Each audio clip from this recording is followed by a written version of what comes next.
this is where I make sure we go in. Welcome to Real Raw Rare with Jewell and Dayla. All right. So we're gonna get straight into it. This is episode 4. Episode 4 coming right at you guys. Happy Sunday. All right, what we talking about today, Dayla? So the first topic will be about the video that's about to play, and I'm gonna read the message from the mom. Better, so you did better. So More of a real bitch and my pussy wetter. So this is what Wetter. this is what one Wetter. mom said to the friend. Better, so you did. I'm not sure if certain types of behaviors you condone for your daughter. Nevertheless, please ask your daughter to stop and not to video herself on my daughter's social media stating these exact words. More of a real bitch. My pussy is wetter. That's a song. And this is what the mom responded. Good morning. I'm going to try to say this nice. You're the one having severe issues with your child, not me. She comes to my child to tell her how she's being mistreated and such. Please do not reach out to me again, or it will be very rude and disrespectful. So I think Dayla said she gonna insert the video, but just to look candid on what we saw, it's really just a girl doing the TikTok. But We're going to insert the video. the song to the TikTok was kind of explicit, which they're teenagers. Now, we both have daughters, and I think on my end, I've had the daughter with the kind of fast friend, and I've had the daughter that kind of was a little fast. No shade. I think when it comes to friendship, even growing up, so let's take it to us. Growing up, I had fast friends. I feel like I could have been looked at. I know I was looked at as a fast friend, even though I was one of the last out my crew to lose my virginity. I always was looked at because I talked to guys, I talked on the phone to guys. I was like the boy crazy friend. And I just feel like her approach was wrong. Like, at the end of the day, they're children, they're teenagers, they're kids. Obviously, they have enough of a friendship where you got this lady phone number. So when you come at me about my child, I'm not gonna think nothing but you coming at me about my child. Especially if your child is worse than my child. Yeah, I'm gonna get right back with you, because what do you mean? Like, it's a difference from coming out of concern versus coming as an insult. Mm-hmm. Yeah, I agree. I said that to you as well. It's just the way that she said the first message. She initially said, I don't know what y'all said that y'all have. I'm not sure if certain types of behavior you condone with your daughter. That just could be offensive. It's just your approach and everything. And even though it's sad, it's not going to happen, but we as adults, we need to learn how to communicate better to get our emotions or our point across. Even if she was mad that her daughter's friend did that on her social media page, your daughter still allowed it to be posted. So even if you may not condone it in your household, your daughter doesn't feel that you don't condone it because she still posted it. So it's the way you say things. And then that's why I don't like to communicate through text. If I'm dating or anything, I'm very short. People would think I'm not interested because I'm not going to text you. You're a talker? You're talking on the phone. I'm not going to text because it's not that I'm against texting. It's just that everybody read stuff in the mood that they're in. Everybody interprets a text message differently because, like she said, the mood. I'm going to read it how I feel like you're saying it. Mm-hmm. But it may not even come across that way. Just so things don't get misconstrued, I'd rather talk on the phone. And that's a conversation she should have sent the mom the video. She should have called her, anything. But the way she approached it was completely incorrect. And the mother receiving the message and her response was petty. Yeah, I definitely don't feel like your daughter say she having issues or being mistreated. You didn't have to do the low blow. But she felt attacked already. So that's why her response was the way it was. So now, those two moms, or they might not even let their daughters hang out Right. You know, because they at odds or whatever it is. But not only that, you have now lost the trust of that child. Because if she really did come to you and tell you, hey, I'm not being treated well, and now because you mad, you throw that in the mother face. What if you were was her only person to go to talk to about The mother, she didn't tell the mother, she told the daughter. She told her daughter. She told her friend, the daughter of the mother. No, what I'm saying is, as the adult, if I'm coming to you as a child, and you get into it with my mom and say, well, your daughter come to me telling her about... I'm telling you, her daughter doesn't come to her. Her daughter goes to her other daughter. But even even if that means now you going to go into their friendship because why you telling your mama what I tell you?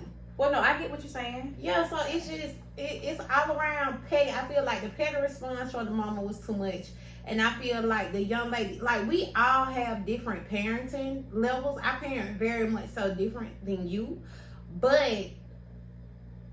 I mean, it was never, even if it was a TikTok, I feel like maybe it's different because you might, in my opinion, you're like an aunt to my kids. You're that, jealous godmom. But I feel like you would have had to talk with my child.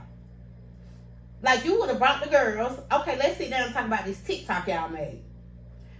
Well, just from speaking from experiences, I tell them, because I don't like some of the songs they use in the TikTok. Mm-hmm. But I know we've had conversations, and I know that they understand them. It's just music.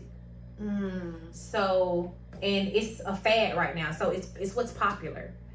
And I told them, what the main saying that people used to say all the time. So if your friend want to jump off a bridge, you're gonna do it too.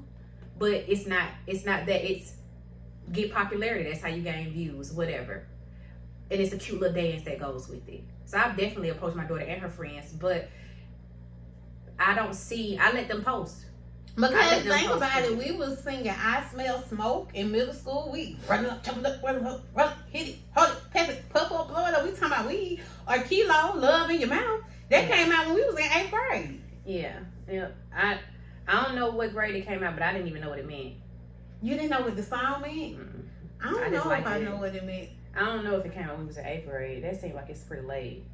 I don't think 8th grade. You think maybe 6th grade? Love in my, it definitely came out after elementary school. I definitely was in middle school. But we were not going in the 9th grade. I don't think so. But either way, I still didn't know what he meant. But it's a lot of songs I didn't know what it mean, the meaning to them. But I sung every word, every word, and I sung it boldly. Cause you didn't know what you was talking about. So, and my mom, it's different times now. But still, it was just the approach. It definitely was. It was uncalled for. Both responses seemed a little overboard to me. Yeah, but one response was coming from offensive. She was offended. And I think what we have to learn how to do, especially when children are involved, in what I've learned how to do, because my village is amazing. So it's not just me.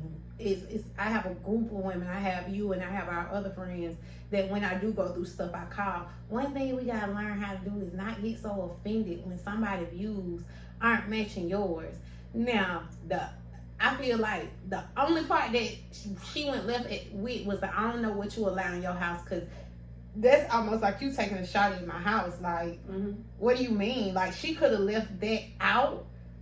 But you don't, I feel like you just don't know what that other person going through. She probably going through hell with that little girl at home.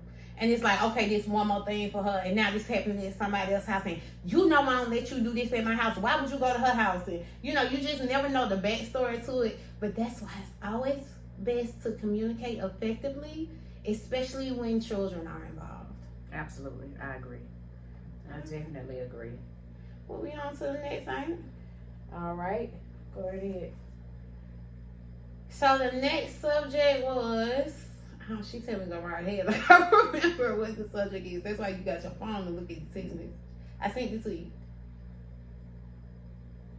You might as well stop it. I'm not. We're not going to do that. Oh, what you Because I'm not about to tell you what it was. Then just say it. Then. I'm not going to say it either because I told you I don't like the name and you said you was going to come up with a name. I don't like the name. It's no name of it. Just tell me what it's about. That's about men and money. Okay. So I think this next subject about men and money is...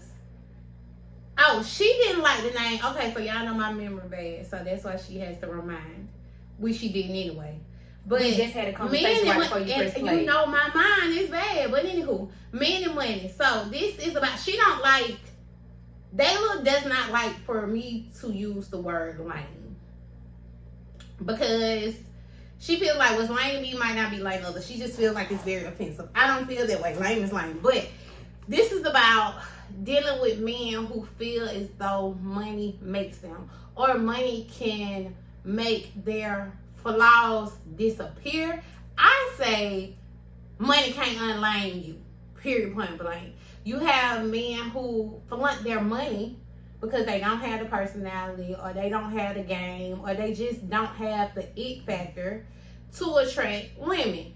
But what I don't get is, why do most men like that get offended when women try to use them for that, when that's what you're throwing out there?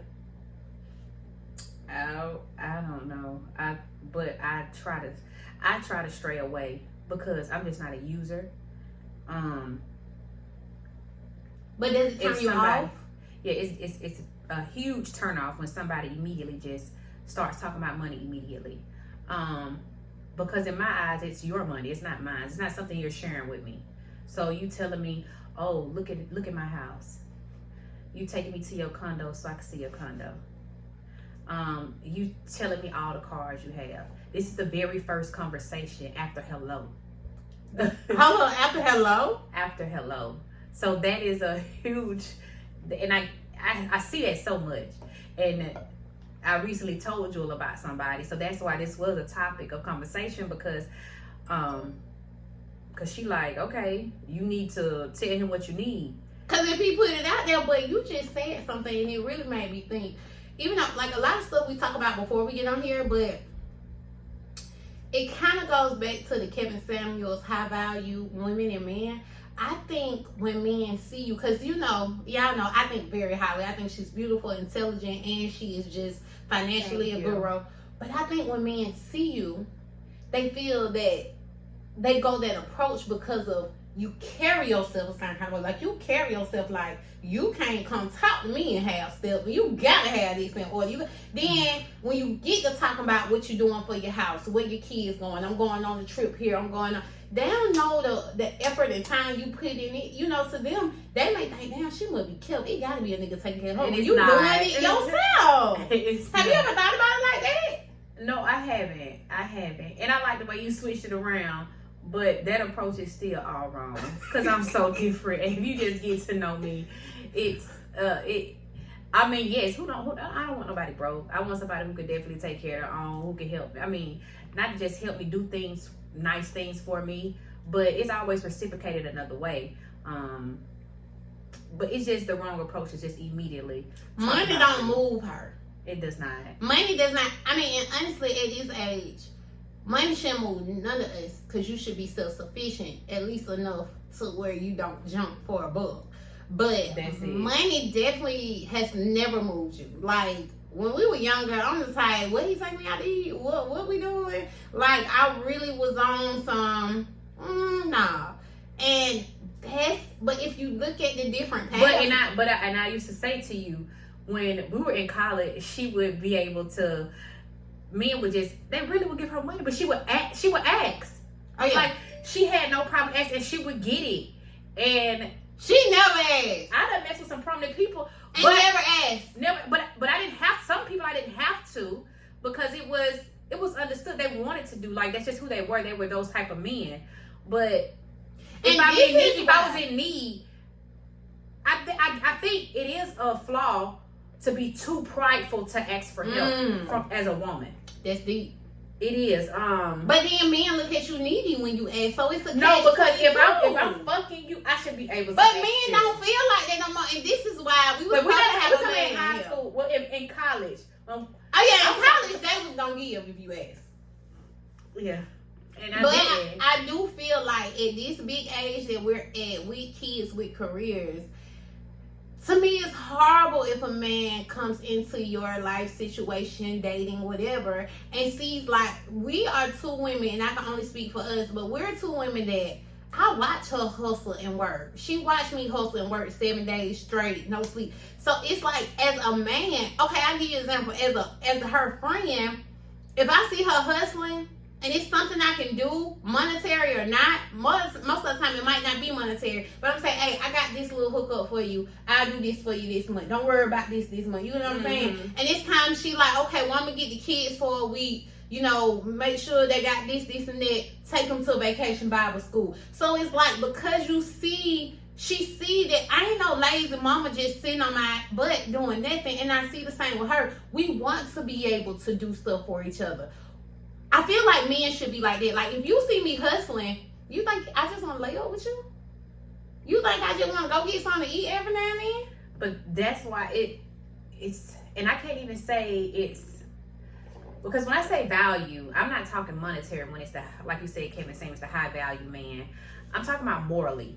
Morally high value man, because they see that, and it's not that, well, let me just help you pay your light bill, let me do something to, I don't know what they would say, or let me take something off your plate. Yes, let me take something off your plate. What can I do to make something easier for you? I see you being a mother. I see you working. And please, the men, when y'all come in, don't say that's what you supposed to do. We understand. We understand that's what we're supposed to do. I remember the top word that just triggered it. We understand what we're supposed to do, but I am such a firm believer in a man being a leader, in a man being a man. Y'all, some of y'all men want to be bad so bad, and y'all want to be courted. That ain't how it go. Like, are we equal or not? Because y'all want us to be equal, but then y'all want to say, oh, women don't know how to be submissive. A submissive woman follows the lead of her man. They're not walking together. Together is equal. She's following. Okay, I like the point that you just made when you ended it at, for sure. Because somebody did ask me, well, do you know how to be submissive? Do you? Oh, yes. Really? I mean, yeah. I mean, yes. It's not a... So... Do you enjoy it? Yes, I enjoy... I enjoy following somebody who is placed in that role, and it's not even a question to it. It's just going to happen naturally. That's true. Because that's what you demand. So I'm in line. A real man ain't got to ask for it, baby. It just happen. Yeah, I mean, because that kind of man. Right. Woo! But because, you know, I have definitely talked to people who actually intimidated me. Really? Because of, I just feel like what caliber they want, so they intimidated me. But I still did the little things. Oh, well, you know, my kid's not here this weekend. Why don't you come over and I'll cook you dinner? Somebody came over and I gave him a foot massage. So he was like, man, ain't nobody ever did that. And when you was in a relationship, you was making breakfast, lunch, and then you made sure lunch was packed and everything. Yes. Sorry, I do apologize. But yes. Are you submissive? Do you think you are submissive? New kids here. I want to be submissive, but I feel like due to my experiences, it hinders me from being submissive because I've always had to be the leader. So I feel like... So let's see, I think we may have talked about this, but what are you, Mia? I'm not going on there, but we already talked about it. Why do you allow men to come in your life like that? Oh shit, low self-esteem. But no, we already talked about it. Oh, okay. But that's it. Alright, so yeah, that's that. Damn, I just had something that you had talked about. Oh, this really what I want to hit on before we go. This is gonna be our last topic. Really truly want to hit on, and we wanted a guy here for this. I ain't gonna lie, but we hit on it just a little bit because I've been thinking about it all day. Okay. And it's basically how we're not gonna say mothers, because this day and age you do have some fathers that are the custodial parents. So it's about how the custodial parent will always do more than the parent that's not in the house. And for us as females, as women, as the mothers, it's very frustrating when that other parent try to act like y'all equal. Like, be it anything. For me, I really only co-parent with my oldest daughter's father. And what I think that a lot of people don't understand about the custodial parent is we're always going to sacrifice more than the person who's not in the house. If my child's sick, I'm going to be the one that stays. It's not going to be the person outside the house saying me. 9 times out of 10, it's going to be me. If my child needs something, be it they ran out of personal items, deodorant, need somebody to go to the school, need a field trip, 9 times out of 10, that just happens because the kids are last minute. So they're going to actually, Mom, I need $10 for a field trip. You're not about to go across town and go get that $10. And it might not be a situation where you can just call and ask for a cash out, because then you'll hear, I don't got no cash out, but I ain't got Zelle, whatever. So I just feel like the custodial parent has so much more on them. And even when it comes to me, I don't get child support. When they did give you child support, why did they think what they gave you was enough? Oh, when it came to giving child support, like, let's be clear. I'm very transparent here. The father that is involved in my daughter, my child's life, gave $240 a month. And he just felt like that was everything in the world. My child wasn't like an active kid, didn't cheer or anything like that. But when you think about the stuff a child needs, you think about just the regular heat, air, food, lights, back and forth when you got to pick them up, drop them off. With my child, she's a daughter, so hairdos, nails, just simple stuff. You don't really see it until something triggers it. And for me, I'll be perfectly honest, my trigger was my child had to go to an urgent care. Now, I'm not getting child support, but my child got to go to an urgent care, and the urgent care is $240. The urgent care is $240, and you can't give me at least half on it, which I feel like you should pay for the whole thing. Prom come up. You only want to pay half for prom? When I take care of her daily, like, I think that the non-custodial parent really don't understand day-to-day what the primary parent has to do and sacrifice. Absolutely. Well, I agree with that 100%. I just, I feel like they should be more aware, but they're not. It's simply stated, they're not aware. They don't know what goes into it. There is no acknowledgement. There is no price tag on what a custodial parent who's in the house with the child, meeting their every need, and what that takes. The sacrifice of it. Right. Because, again, we two totally different parents. But what she do, like, her kids have packed lunch. She makes sure they have, they may be at the age now where they can make it themselves. But these kids ain't got to eat breakfast or lunch at nobody's school. And they have snacks when they come home. And it's so much more that goes into it than $240 a month or whatever a month that you do pay. It's like, especially when kids are active. Her kids, baseball, basketball, dance. Like, these are things that you do with a blink of an eye. They require extra. So I never asked for anything else. I never have. But it was always, no, it's never offered. We said what it was when they were young. I said $800 a month. And even though that might have been too much for him at the time, he still figured out a way to pay it.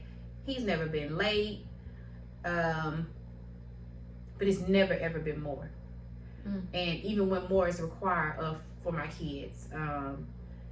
But I never wanted to ask, because I feel like this is my downfall too.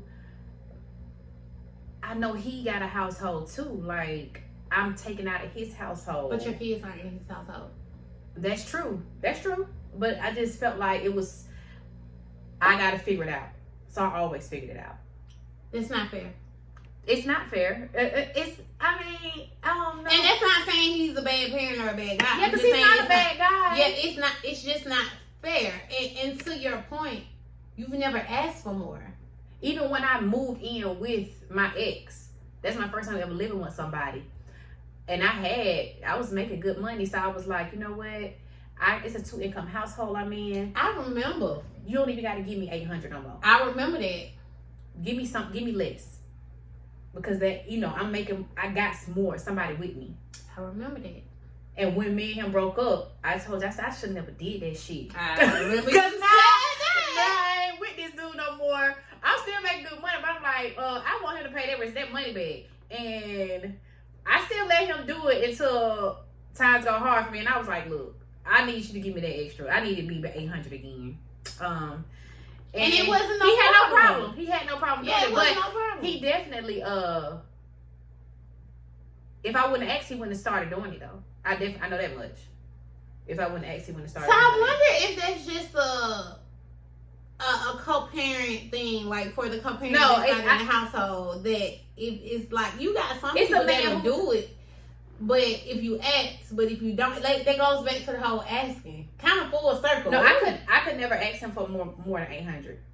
If I did, I'm pretty sure he wouldn't do it. Like, you think he'll just say no? Yeah, I'm pretty sure he gonna say no. If all this time, my children are 15 and 11, all this time you've never given me more than $800, But you never even until just recently my son needed some cleats, but I offered. I say, well, you got him, go take him to get the cleats and just take it out of the 800 you're gonna give me. That's just what I did. Because, why? But he didn't. That's That's what I'm saying. I think That's why I say I got a problem. it's Like, you. I'm too considerate of him. I don't know. But you're considerate of people. I really am. And that can, let's to finish You and round consider this it, out. but it's different. Yeah, it's different. I'm considerate, but it's different. When I say you're too considerate, I mean, I just think I'm saying financially. yeah, like I always try to think of what everybody else got going on. I'm not gonna even say you'll put yourself in the bind, but you'll put more on yourself so you yeah. don't have that. Absolutely. And that's, as your best friend, I'm telling you, that's not fair to you.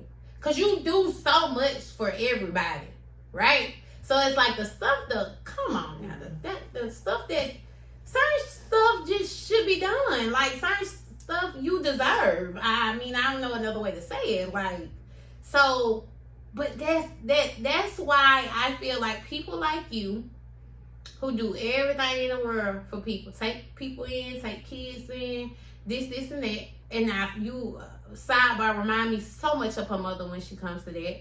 But that's why they end up, when they get older, they take all that stuff in, and when it hasn't reciprocated, it gives them a little bit of bitterness, because it's like, I've done all this for everybody, and now either I'm here alone, or now little stuff ain't being reciprocated. All that comes out. But now, once you're old enough and you don't have kids to keep your mind busy, when you have to sit with your thoughts, it's like, I done bent over backwards for all these folks, and look at me sitting right here now. Yeah. I like the bitterness statement, because I have to actively, just stay positive. Really? Yeah, absolutely. Wow. Yeah. But I'm happy though. I mean, I am happy. You are. Yeah. But I get it. I totally get it. Well, y'all, we're gonna conclude episode 4. Real Raw Red. This was actually great. We kind of stayed on topic. We ain't veer. We getting better at this, y'all. All right. Like, subscribe, comment. We out. Share. Oh, share. Definitely share. We out. Better, so you did better. Huh? More of a real bitch and my pussy wetter. Wetter.